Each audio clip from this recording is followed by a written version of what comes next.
Let's talk about task orders in NEC4 TSC, term service contract. Now, even though the word service is right in the middle of that phrase, term service contract, I realize some of you actually struggle to understand what that actually means. How does it actually operate? And therefore, today, I'm going to walk through with you some of the fundamental concepts of this term service contract. Let's talk about task orders. Now, before we go to task orders, I need to remind all of us here that term service contract is originally designed for services. But can you use it to procure new assets? Potentially, yes. It's just that there are some limitations in there through a mechanism called task orders.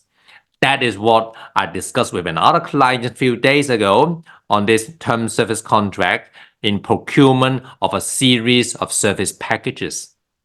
So what are task orders? If you understand NEC, we have defined term and identified term. So task orders, this term is a defined term, and therefore you go to clause 11.2. In this case, it's clause 11.2 bracket 21. Let me read that out. It says something like this. It says a task order is the service manager's instruction to carry out a task. So it's an instruction to carry out a task. It's something like an order to carry out a task. And therefore, let's call that task order. An order to carry out a task order. That's where it comes from. But if you think about this, it doesn't explain a lot. Actually, what are you talking about? So an instruction to carry out a task. So it is quite empty in that phrase. So let me break it down and elaborate for you. Do you realize in NEC4 TSC, when we talk about the word service, we can generally categorize them into 3 levels. Now, different people have different categorization, but let's do 3. One of them is called task order. I will explain to you briefly at the end of this video the other 2.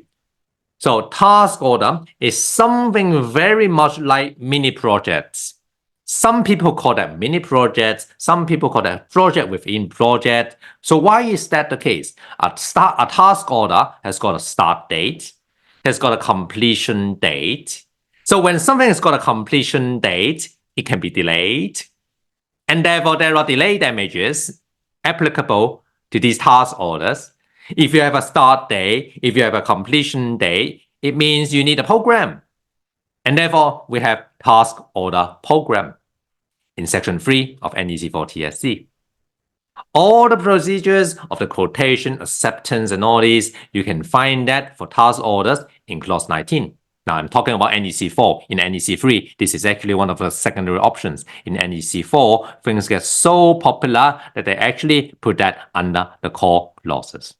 So that is task order. Simply put, it's a mini project or a project within a project, allowing the service manager to order as a task with a start date, with a completion date, with delay damages, with quotation, together with the program. We call it task order program. And it is very common. It is very common for a service manager, or should I say the client, to procure new projects using the task orders within the service period of a task service contract. Say, for example, instead of using a framework contract, a client actually has in his or her own mind that there are a number of projects in terms of services that the client wants to procure. So they start off by the start of the project, okay, establishment of the site. Okay, so that's the core service, or simply the service of the task service contract. And then later on, they issue a task order. And now they want to procure a new asset, for example, a new office.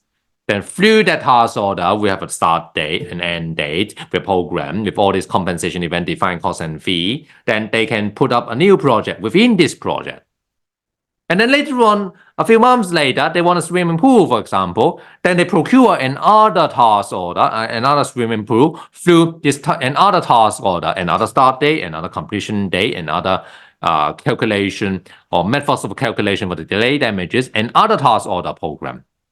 So it is in that sense that some of the clients outside would like to use these task orders to procure a series of packages, potentially service packages. But you can do access too. It's just that there are some limitations behind these access procurement. And in that case, some people would say, well, why can't we use ECC then? Actually, you can use ECC because that is what they are designed for.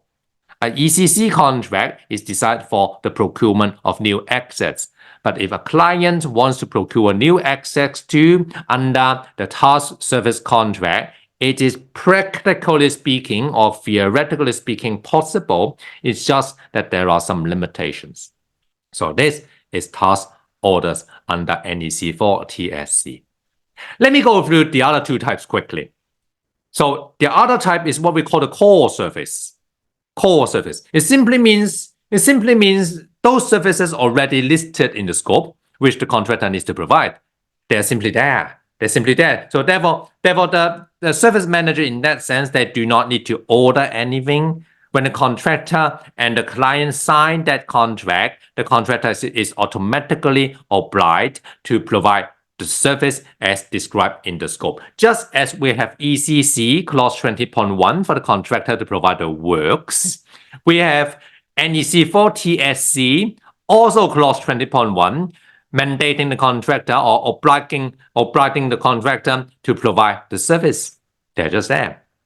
But if you think about this, sometimes it doesn't make sense. For example, if you live in any residential area and if you are lucky enough to have a management office, unlike here where we all have Victorian style in here, but if you are living in an apartment, then you may have a management office.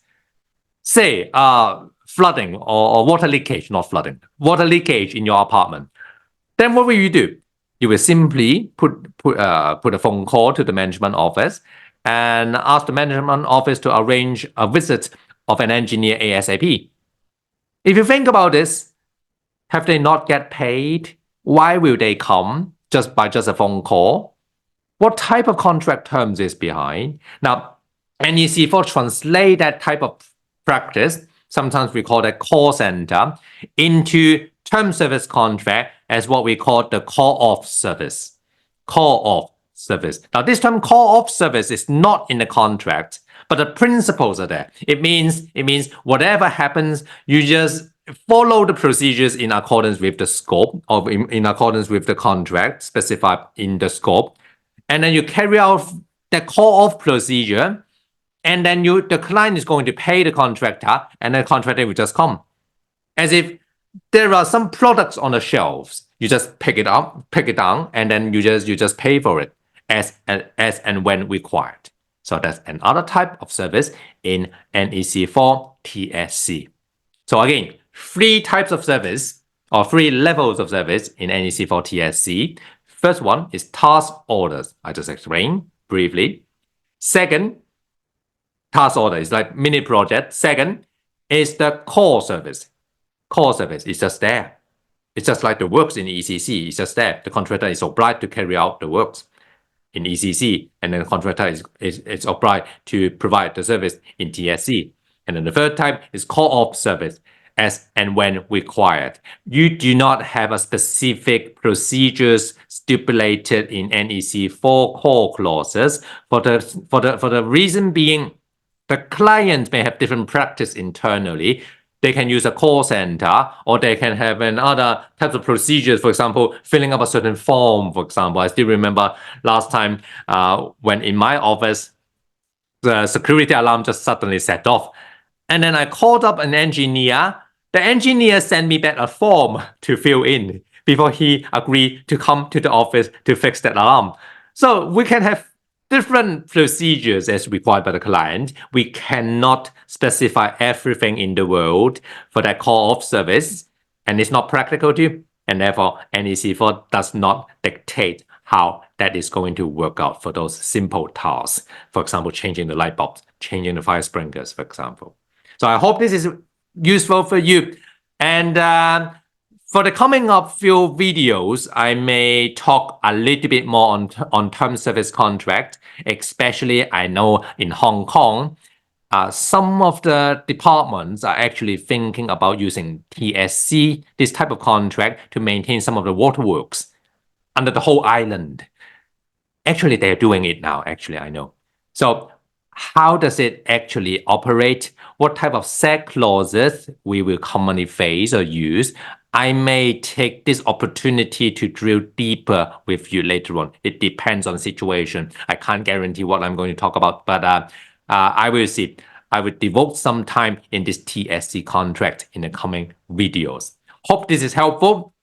Give me a like, click subscribe button. I know this is very old school. See you next time.